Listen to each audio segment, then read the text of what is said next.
Okay, Scott, this is your basic lesson on replacing a hard drive.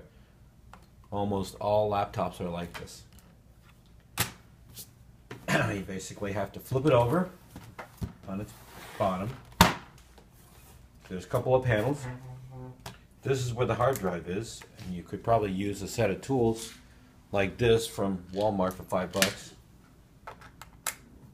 This screw comes out. Oh, it's probably usually good to remove the battery.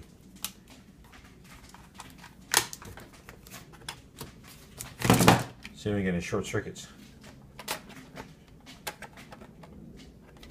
Take this panel off. Most hard drives have a chassis around them that you unscrew. This is the original. This is the replacement I had. Take a look closer. There's the connector. It slides out. This connector is like a tongue and groove thing, and there's a short side and a long side. This is the original with the chassis or case on it. It goes down, slides in, and that's how easy it is. When you want to go replace a hard drive,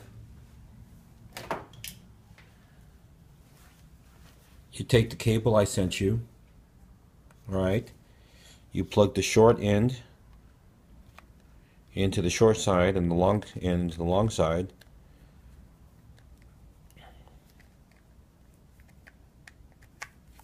and then this is a extra, but this side goes into a USB port,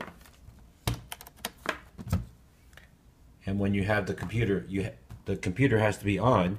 When you plug that in, you hear a noise goes dunk dunk, and that means identifying the hard drive. Stop.